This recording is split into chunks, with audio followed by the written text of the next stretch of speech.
I'm Martin Levinson, Marty Levinson. Been here before, do lectures on historical topics in different libraries on Long Island. Glad to be back with this one, Port Jeff. Glad to be talking about this topic, the Brooklyn Dodgers, a topic that's near and dear to my heart. Uh, if you can't tell from my accent, I was born in Brooklyn. Yay! Yay! Probably Yay. a number of you, I'm guessing, are either from Brooklyn or know about Brooklyn. Everybody's like 6 degrees of separation. Whenever I give talks on Brooklyn, it's either you come from Brooklyn, you come close to Brooklyn, or you know people from Brooklyn. That's probably true all over the country. I went to school in Los Angeles for a while, and everybody knew something from Brooklyn. And they all wanted me to say something when I was like, Marty, say coffee. Okay, you got $1, I'll say coffee. Yeah, so that was fun. But in any event, yeah, so I grew up in Brooklyn. I was born in 46. We didn't leave there. The family did until 62. And I lived 3 blocks from Ebbets Field, Ooh. which, as probably most of you know, was the home of the Brooklyn Dodgers, at least through much of that era. I also wrote a book, published a book called Brooklyn Boomer, Growing Up in the 50s, which describes my stay in Brooklyn. It also has actually a lot of information on the 50s, social and historical information on the 50s. So I'll shamelessly hawk the book if it's on Amazon, Brooklyn Boomer Growing Up in the 50s. It's a good read, but it's probably in the library. There's a library. I'm sure the libraries have it. So if you don't want to spend the money and make the author rich, oh, not really, get it from the library. So in any event, we're going to talk about Brooklyn Dodgers tonight. Let me just see if everybody, yeah, okay. So latecomers, I guess, will just be related to the group. And of course, the Brooklyn Dodgers are an iconic team. For many reasons. Brooklyn, in many ways, is an iconic place. When we left Brooklyn in the 60s, it was sort of going downhill. The 70s, the whole city was going downhill. And today, Brooklyn in real estate, they say Brooklyn is the new Manhattan because so much of the real estate is worth more than Manhattan. Upper East Side used to be the most expensive real estate. Now, plenty of places in Brooklyn are ahead of that. Even in Manhattan, there are places that are more expensive neighborhoods. So things change, and certainly they changed for the Brooklyn Dodgers. Sadly, we'll get into it. They left the borough of immigrants and underdogs. So let's go to my PowerPoint here just to. Okay, so I'll leave time. This will be about an hour together here, and I certainly will leave time for questions and comments at the end because I'm sure a lot of you want to chime in on what's been going on with. Okay, and when many people in, what's been going on with yourself in Brooklyn. So let's get started with the history. The Brooklyn Dodgers were actually in the National League from 1884 to 1957. It's a pretty good run. Originally, they called the Brooklyn Trolley Dodgers, and if you grew up in Brooklyn or probably other parts of the city, there were trolleys. They were trolley tracks. And when I was in high school, I think there was a trolley going down Flatbush Avenue to my school, Erasmus High School. And there were trolleys in Brooklyn. And the idea of being a trolley dodger meant that people, when they crossed the street, had to cross the tracks, the trolley tracks, and you had to really look out for the trolleys. They were coming one way, coming another way. So people had to dodge the trolleys. So the name of the team morphed into the Brooklyn Trolley Dodgers, later shortened to the Brooklyn Dodgers. And of course, now they're in Los Angeles, the Los Angeles Dodgers. I imagine they might have been trolleys there. I don't know, but certainly that's how the name got started. So let's get back to the PowerPoint. I just want to make sure everybody is admitted. Okay, let's go back to my PowerPoint here. Okay, so, okay, where is it? Yeah. Okay. All right. So in 1913, the field that the Dodgers will be in until they move out in the 50s is Ebbets Field, named for Charlie Ebbets. He gave money to the field to have it built, and he was a pretty famous guy. And the baseball field was built in Crown Heights. That was what the area is called in 1913.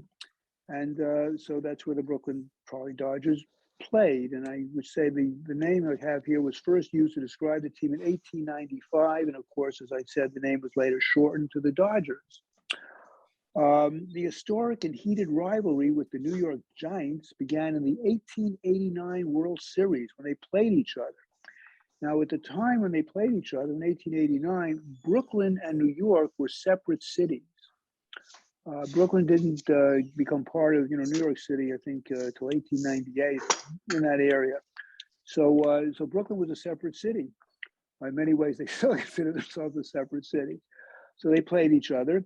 And during the 1920s, they were known as the Dappiest Boys because they were daffy. One play during the 60s had three players winding up at third base at the same time, which led to the joke, the Dodgers have three men on base. And the answer was, yeah, which base? Because they were sort of a silly team. They weren't doing that well. They were kind of joked about in the 1920s. Anyway, in the 1930s, as you see I have here, the team was nicknamed Dem Bums. So you probably, if you grew up in Brooklyn, you've heard of that. The Bums for Brooklyn, Dem Bums. Instead of Brooklyn folks don't say Dem Bums, they say Dem Buns. So they were nicknamed the Dem Buns after Willard Mullen, a sports cartoonist, drew a sketch of a famed circus clown, Emmett Kelly, after hearing a cab driver ask him, so how did Dem Bums do today? So the cartoonist said, oh, that's a good line. I'll use it for my famed circus clown, Emmett Kelly. And so, of course, Emmett Kelly then became a mascot of the Dodgers. And if you went to the games, you had this clown. The team was clownish in many ways, although in the 50s, not so. They were really a good team in the late 40s. Anyway, in 1939, Red Barber, known as the Redhead, I guess he was red-haired, became the announcer for the Dodgers, and he remained in that position from 1939 to 1953, which is a pretty good run. A 15-year run for the Brooklyn Dodgers. He was a Southerner. He had different sayings that he would talk about when he narrated the game. For example, it was an easy fly ball catch. He would call it a can of corn. Oh, it's a can of corn going on out there. Or he said, they're tearing up the pea patch, which meant the team was on a winning streak. Or he might say, they're sitting in the catbird seat, which was a player or the team was performing exceptionally well. He would say, oh, they're sitting in the catbird seat. So if you listen to Red Barber on the radio in the 30s and 40s, and even the 50s, lots of people did, you got to know the old redhead's expression, and he was really an icon among sports broadcasters. Anyway, in the 1950s, there was Happy Felton's Knothole Gang, where they had kids involved. The kids would come onto the field, and they would meet the players, and it was a nice family-oriented situation. The players would sign baseballs, give them little souvenirs, and it was a pretty cool deal. By the way, the first Major League baseball game to be televised was Brooklyn's 6-1 victory over Cincinnati at Ebbets Field on August 26, 1939. And clearly, almost no one had TVs back then, but I guess there were a few. I mean, TVs really didn't become a big deal in this country until the late 40s and, of course, in the 50s. That was the golden age of television. That's when TV really took off. I mean, some of the classic shows, I won't go into it. I do a separate lecture on TV in the 50s. But, I mean, there were so many great TV programs. And also great dramatic TV programs, Playhouse 90, Westinghouse. They had plays written for television, and people would watch these plays, very much unlike today. So that was the first game. And in 1941, by the way, batting helmets were introduced to Major League Baseball. Before then, there were no batting helmets. So people were conked on the head with the baseball. You were conked on the head. It didn't hit the helmet first. Before I'll do the next one, in 1943, Branch Rickey, it's a name you might know of, was hired as president and general manager of the Dodgers. And he brought with him the notion of the minor league farm system. That's sort of a development, of course, it's in use today with the minor leagues. That's how baseball typically gets its talent. And Branch Rickey got the idea. He developed that idea earlier when he was general manager of the St. Louis Cardinals. So I'm going to do this before I get to the rest of this, the PowerPoint. So for the first half of the 20th century, blacks could not play Major League Baseball, but had to play in a separate Negro league. That's what blacks were called back then, Negroes. And there was a separate league just for black players. And some of them were really, quite good. I mean, equal or better than many major leaguers. but because of segregation, they weren't going to be able to get into the major leagues. But as we all know, Jackie Robinson became the first African American to play Major League Baseball in the 20th century when he played his first baseball game on April 15th, 1947. That was his first game. His entry into baseball was mainly due to Branch Rickey's efforts, and who was a deeply religious man. He really believed baseball should be integrated, and his motives were mostly moral. And before Robinson was allowed to play, Branch Rickey gave him a 2-hour interview in his office in which he called Robinson all kinds of names to see if Robinson could take it, because he knew that, if Robinson was going to play Major League Baseball, he was going to be going to cities where the fans and actually the opposing team would razz him and, call him like the N-word and, all kinds of other derogatory terms. And Robinson would have to pretty much ignore it, because if he responded angrily, he wouldn't have been able to stay in Major League Baseball. So he had to have a certain, not only would he have to be a great athlete, but he also had to have this particular kind of personality that would let slights roll off of him. And in fact, he did. And actually, Branch Rickey was so impressed with Robinson's wife. He was married to a nurse by the name of Rachel Robinson, and so was Buzzy Bavasi, who was the business manager of a minor league team in Nashua, New Hampshire, a Dodger team. That Rickey had him. Who set up to assign players. Bavasi told Robinson, and basically, if Rachel was good enough for Robinson, he was good enough for the Dodgers. So that's what he told Rickey. And so anyway, Robinson did play for the Dodgers. Of course, there's a movie about 47, which is Robinson's number, was retired. And Robinson, of course, was a world-class athlete. And anyway, and Rickey saw his opportunity to bring a black player into the league in 1944 with the death of Kennesaw Mountain Landis, who was the head of the commissioner of baseball, but he was an arch segregationist and enforcer of the color barrier. So when he died in 44, Rickey said, okay, well, this segregationist is gone. Now it's time to step up and make the move, see if we can bring a black player into the major leagues. And by the way, besides selecting Robinson for his outstanding baseball skills, Rickey also considered Robinson's outstanding personal character, his UCLA education, that's a pretty good school, UCLA, and his rank of captain in the U.S. Army. So Robinson was pretty much of an all-around guy. Since, of course, he knew the boos, taunts, and criticism would be heading Robinson's way, and Robinson would have to be strong and tough enough not to retaliate. The selection of Robinson led Brooklyn to move its spring training sites. They moved to a place that was less segregationist. Prior to 1946, the Dodgers held spring training in Jacksonville, Florida. However, the stadium there refused to exhibit games with the Montreal Royals, the team Robin was on, citing segregation laws. So Robinson was sent to Montreal to the minor league team, and Jacksonville wouldn't have him in there. So they moved to Daytona Beach. They agreed to host the event, and the Dodgers eventually built Dodgertown in Vero Beach, where they played 61 spring training games from 48 to 2008. So they were able to get spring training down there. And of course, Jackie Robinson was an exceptional player and the inaugural recipient of the Rookie Player of the Year award, which is given every year, which is now called, by the way, the Jackie Robinson Award in his honor, which is kind of nice. Now, the Dodgers' willingness to integrate was a key factor in their 1947 to 1956 successes. They won 6 pennants in those years with the help of Robinson, 3-time MVP Roy Campanella, Cy Young Award winner Don Newcomb, Jim Gilliam, and Joe Black.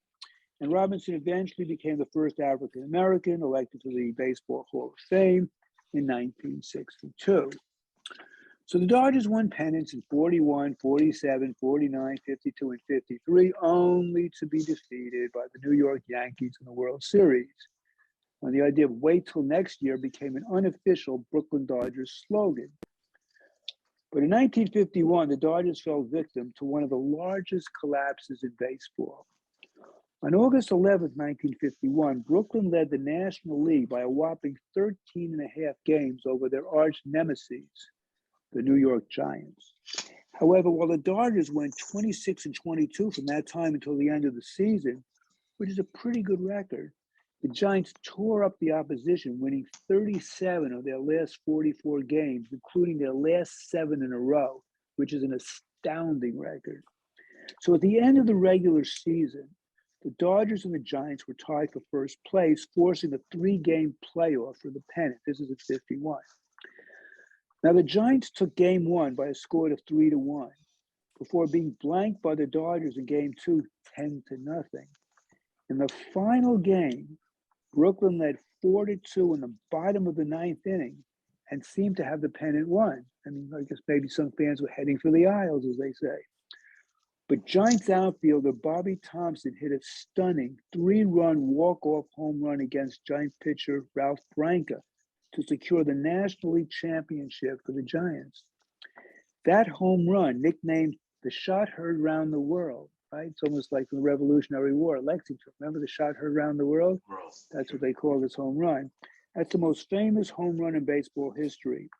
And it put an end to an exclamation point on the Giants' dramatic season. Yeah, really, that was, although I shouldn't reveal this, but anyway, I was a New York Giants fan, even though I lived in Brooklyn, because my father grew up in the Bronx, and he was always a Giant. He wasn't a Yankees fan, he was a Giants fan.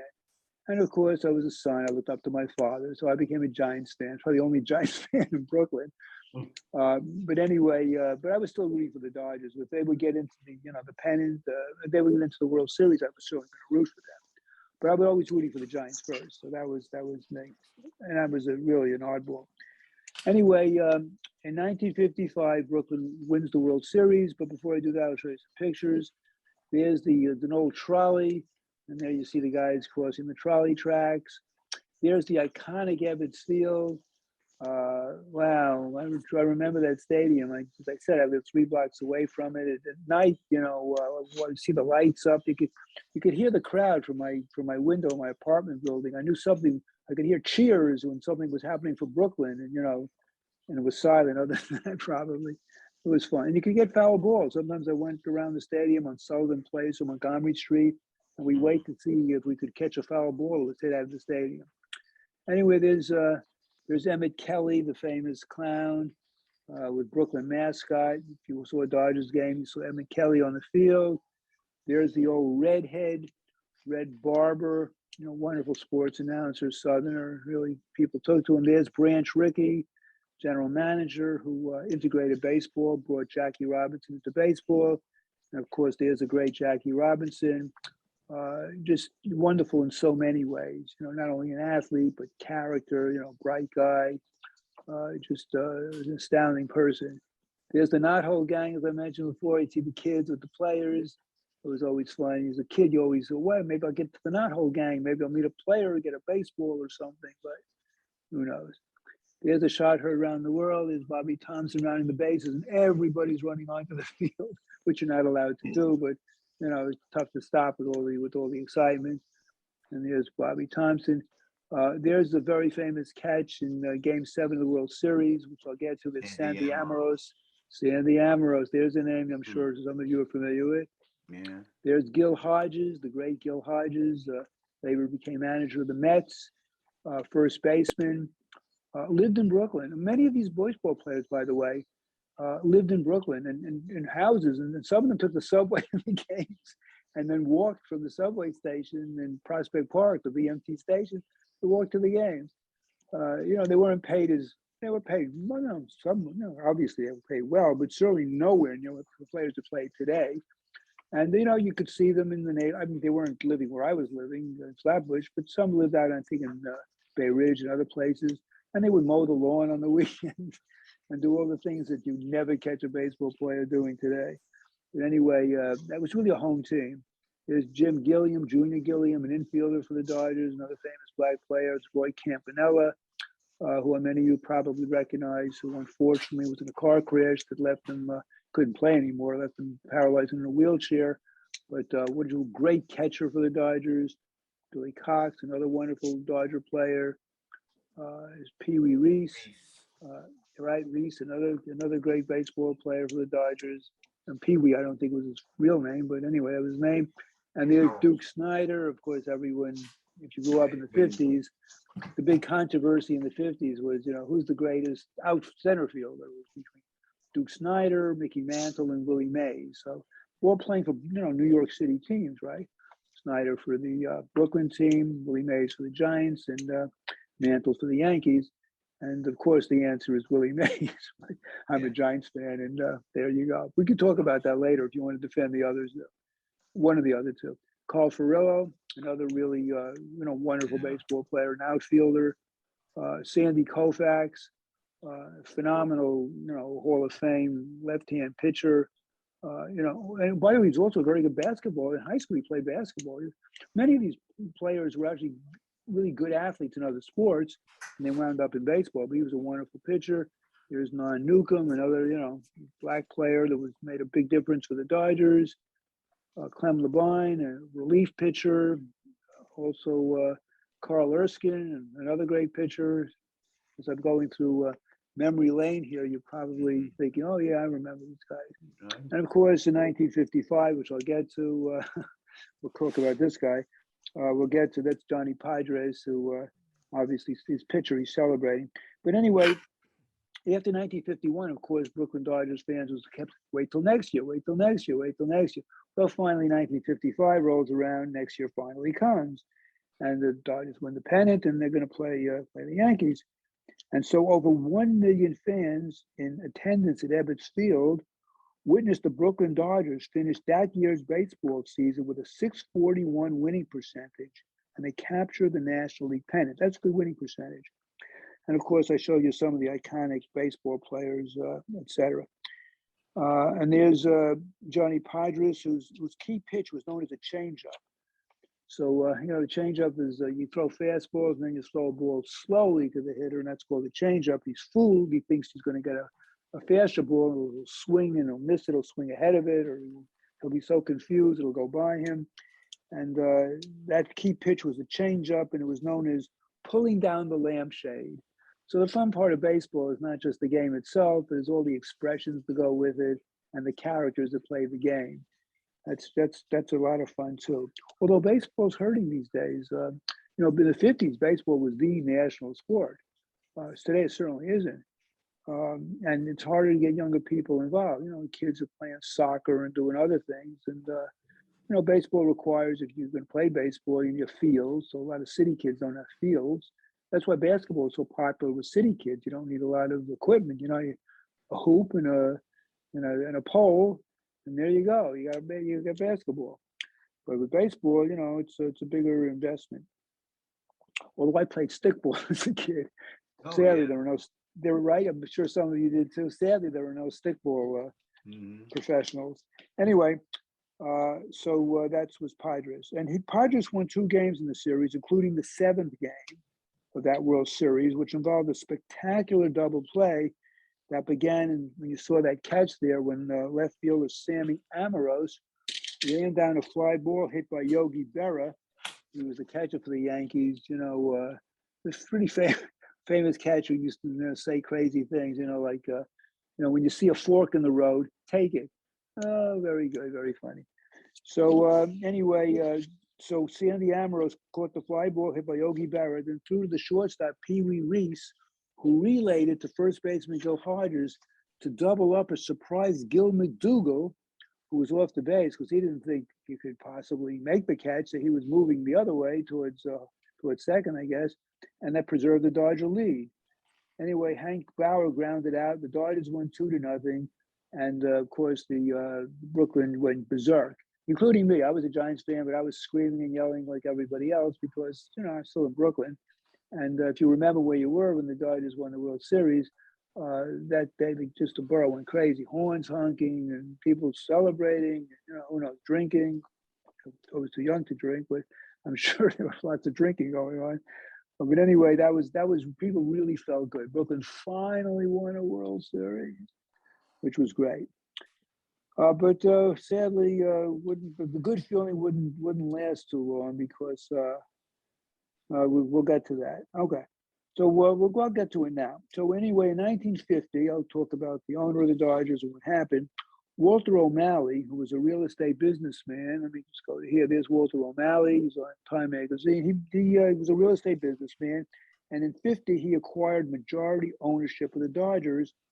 And he began to work on acquiring a new and more accessible ballpark at Ebbets Field, which never seated more than 35,000 people and had no car parking and was not near a Long Island Railroad stop, which was important as many Dodger fans were moving from Brooklyn to the suburbs. Yeah, the 50s were the start of the great migration to the suburbs. I mean, you're here on Long Island. I'm guessing some of you earlier might have lived in the city. I know I was part of that, traditional thing that happened to a lot of people. We first lived in Brooklyn, then we moved to Queens, and we wound up on Long Island. And that was, I don't know that the Queens movement necessarily true for lots of people, but pretty much lots of people moved from Brooklyn to Long Island. And there was no railroad station, there was a railroad station in Brooklyn, but it wasn't within walking distance. You'd have to then take a subway. So the railroad station and there was no car parking in Evansville. So, which is unimaginable today when you think about no car parking in a baseball stadium. So people had to park on the streets or in garages, and there was only so many spaces. And also 35,000 people, very small for a baseball stadium. And so there really it's a bad stadium in terms of that. I mean, maybe when 1913 it could have worked, but it couldn't have worked in the 50s. So O'Malley's looking around, and so he decided he wanted to move the team to a dome stadium in Atlantic Yards in Brooklyn, where the Barclays Center is. So they were smart enough to put it there because fans can come in from Long Island to get off Atlantic Avenue and the Long Island Railroad and see games. So that's what he wanted to do. But New York City Building Commissioner Robert Moses refused to help O'Malley secure the land needed for the stadium. And he said the Dodgers could move to city-owned land in Flushing Park, Queens, the site where Shea Stadium would eventually be built. Anyway, O'Malley refused, telling Moses, "We are the Brooklyn Dodgers, not the Queens Dodgers." So that was fair. Anyway, O'Malley could have bought the land on his own, but if the city condemned the land, he would have been able to buy it from the city at a cheaper rate. So he wanted to get a good deal. He wanted the city to condemn the land so he could buy it at a cheaper rate. He didn't want to buy it on his own at a more expensive rate. And Moses refused to condemn the land. He said, no, either buy it at an expensive rate or hit the road. And so he hit the road with the team. So as a result, when Moses said no, so O'Malley began to flirt publicly with Los Angeles. And, LA was really excited. The teams in baseball in the early 50s, mid 50s, they really didn't have any teams out west. I think in the Midwest they had teams, but there was no Arizona teams, no Dodger teams, no real California teams. In the West, if you were a baseball fan, you had to watch it on TV. You couldn't go to a game. And so LA really, really wanted the Dodgers, and they were pitching. O'Malley was interested. They were going to do, tax breaks, we'll build a stadium, whatever you need to do, we'll do it. So O'Malley said, okay. And then O'Malley also urged the owner of the Giants, and the owner of the Giants was a fellow by the name of Horace Stoneham, who owned the Giants. And he said, why don't you move out? We'll both move out. So this way we'll have a rivalry, like we had a rivalry in New York, Brooklyn against the New York Giants. So you move out to California, we'll gin up a rivalry there. We'll make it the Los Angeles Dodgers, and you move out to San Francisco, and it'll be the Los Angeles Dodgers and San Francisco Giants. And the rivalry is good for attendance, right? Because people think that's the real team you want to beat. And even today, in the interleague rivalry, when the Yankees come in to play the Mets, it's a big deal. The Yankees play the Mets, their stadium. It's a big deal. You're beating the local team. So there you had a California rivalry, which would be kind of a big deal. So he did. He convinced Stoneham to move his team to San Francisco, and that preserved the Dodger-Giant rivalry. And the National League had to approve it, which they did. And they did that also because if both teams moved, that helped on the travel costs, right? So the Dodgers wouldn't have to travel so far to play the Giants. They'd just be sort of up the highway there for a few hours, and they wouldn't have to go all the way back to New York to play. So that was a bargain deal too. Now, at the time of the Dodger-Giants move, Kansas City was the farthest west for any baseball team. And then so the move was a precursor, actually, of what would happen in America, as people would be much more dependent on cars to get to games because fans, and you can read the white middle class, that's the fans we're talking about, not the inner city fans. Or the white middle class was moving out of the cities, were leaving cities for the suburbs. Also, air travel would be more important to our nation, not just to fly baseball players around, but everyone. So in the 50s, the air travel was starting to be a big deal. And it was a pleasure. If you remember back in the 50s, they didn't just hurt. It was a big deal. I mean, flying was like exciting. You'd land, you'd clap on the landing. And, they wouldn't jam tons of people onto planes. The service was good. It was really a whole different experience than today, which is like somewhat like a cattle car. But of course, it's cheaper and a lot more people are flying. So it's a trade. Anyway, within 2 decades after the Dodgers and Giants moved, you had other teams, Oakland, San Diego, and Seattle. And in time, the two transplanted California teams would make the game more global as they led baseball in signing major stars from the Dominican Republic, Mexico, and Japan, which were all huge places for baseball. A lot of players come from, some from Japan, but a lot come from Dominican Republic. This is a totally a place, and some from Mexico. Also, television flattened regional culture, making the country different, making the country's different places and people less distinctive. TV sort of everyone could watch the game all over the country. So every night, Americans in Portland, Oregon, and Portland, Maine could see the same news and entertainment programs. And of course, today they see the same. Everyone sees different programs.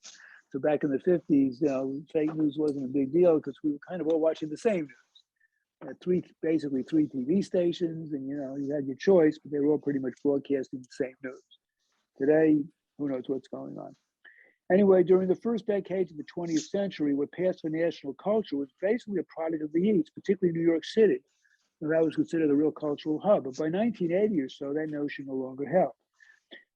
So the move to LA killed it. It said you don't have to make it to New York to make it anywhere. So the Dodgers were at LA, the big baseball team. So maybe LA is going to be a city where anyone can make it.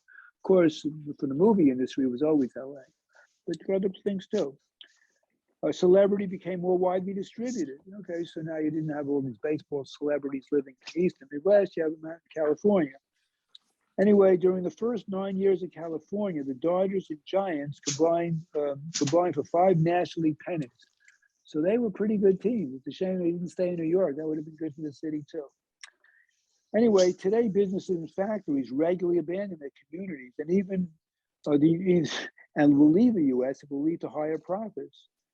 So in the 1950s, when Willie Mays, Jackie Robinson, and Mickey Mantle were routinely playing all New York World Series baseball, was a bigger part of the culture than it is today. Almost all Americans paid attention, and the name of baseball stars were broadly recognized. But baseball was in bad economic shape in the 50s, and players were just not well compensated. Many teams could not consistently turn a profit, which of course is not true today. Today, of course, baseball players are very well compensated. And of course, it's interesting because, we only see, in most sports, you only see, obviously, you follow the professional teams, but so many of the players, obviously the great majority of players never make it to the pros. They play minor league sports or, whatever the other equivalent is in all these other sports, and they're still pretty good athletes. But, they play for little and they're gambling on many years of their lives on a career they hope to make it, but it's a long shot because obviously there are only so many slots in major sports teams. So they're hoping that they get a chance. And, it's a tough deal. It's not like you're getting tenure in a place. You got to earn it, and you got to stay there and keep producing. Anyway, today the reverse is true. Most major leagues, most Americans struggle to remember what played in last year's World Series. But that's the other thing. You really identify with the team. These players on teams would stay there. So it's not like, they'd stay there 5, 10 years, maybe longer. And so when you rooted for a team, you rooted for players on the team that you kind of sort of like family because they were always there. Those were the people you were rooting for.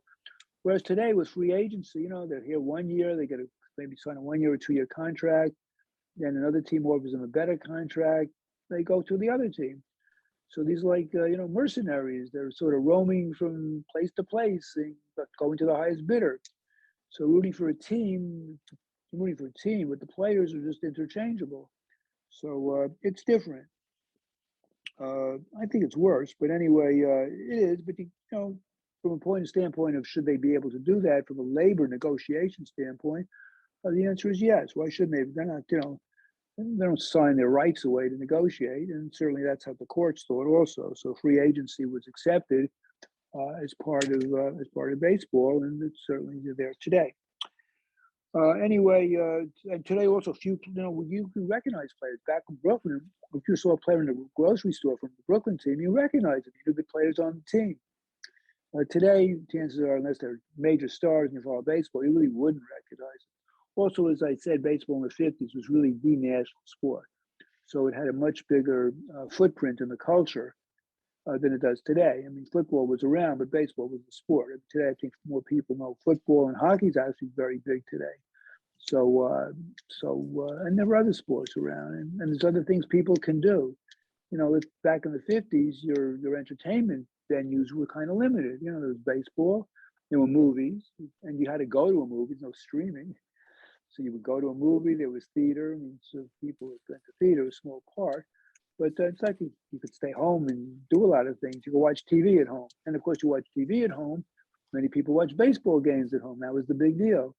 You watch the baseball game. And when, TV originally was broadcasting games, some of the owners didn't want to do it because they said, well, if you broadcast games, what will happen is people won't show up at the stadium, which proved not to be true. People still showed up because, it's a nice way to spend time in summer, open air, a hot dog, a beer, whatever it is they're serving, cheering, it's just an outing. And the tickets weren't that expensive. So, you can go with your family and enjoy the game. But if you just, want to watch it on TV, that was okay too. You watch it on TV and have a nice experience. Of course, the screens weren't like they are today. They were smaller screens, but everything's relative. And you simply, that was a big deal. The fact you had TV was a big deal. I'm guessing you guys all remember when if you were old enough, when you got your first TV back in the 50s. I mean, TV was such a big deal. I remember when the TV stations signed off at night because they didn't have, most TV stations didn't have 24-hour broadcasting. They would sign off at night and put a test pattern on the screen. And some people like TV so much they watch the test pattern. So not like today when you have 400 channels and nothing's on. No, that's my prejudice. But anyway, probably something's on. So anyway, our music today in sports and politics are bigger, louder, and more broadly distributed. Certainly we've become a much more segmented culture, which is probably one of the reasons we're such a dividing culture. I mean, back then, because there were fewer entertainments and less news sources, people, pretty much everybody kind of knew what was going on from the same limited number of sources. Whereas today there were so many sources and so many ways to get news that everything's becoming sort of like niche marketing. So the choices are endless. You can be paralyzed into doing nothing because there's so many choices. But even in going to a store, you buy a pair of jeans, there are 35 choices. You walk out, I'll keep my old jeans. Anyway, so in baseball, of course, it's infused with money more than ever. So you also read today a lot about contract negotiations. You're not only reading about baseball players' stats, you read in advance what they were going to make next year, how much they made last year, what the negotiations are. So that's almost as big a deal as what the game was last night or how many hits your favorite player got. So our culture today is less cohesive, fewer the things that brought us together when there were still 3 teams in New York. Anyway, back in Los Angeles, when O'Malley wanted to move the team there, LA said he could buy land and put up his own ballpark. LA said they would buy the land and put up his own ballpark. And on April 19th, 1958, the Dodgers played their first game in LA. Now, remember I told you that the Ebbets Field held 35,000 fans. Well, when the Dodgers played their first game in 1958, they played in front of 78,672 fans. That's more than twice as many if Ebbets Field was filled to capacity. So although O'Malley was hated in New York, what's his name? Pete Hamill. Pete Hamill compared O'Malley to Hitler, which you're never supposed to. You're never supposed to compare anybody to Hitler. But I think a lot of people in Brooklyn probably felt the same way, in the sense of, they felt he was such a turncoat, did such an evil thing to the borough. I mean, I know I felt that way as a kid. I mean, we worshiped baseball. We really thought it was a religion. I mean, and the baseball stadiums were like cathedrals. You would go there to pray that your team won, but also these were like revered figures, the players, and then the owners who brought them there, these great stadiums. And then when they moved, we figured, well, it's a business. They go for more money. There's no real loyalty there. And do I really want to root for a business? You're going to root for like General Motors? Nah. So for a while, actually, I gave up rooting for baseball. I was still interested because I like to play ball, but I just felt there was the rooting part of it kind of left. It came back for a while and then left for good. So I got interested in other things. But it was sad for kids, and of course, nothing's permanent in life except change. So that's the deal. You've been a great group. I want to thank you as we've gone. Thank you as we've gone down memory lane, and hope you have a great evening. And hope if you whoever you're rooting for, I hope they win. How about that for diplomatic?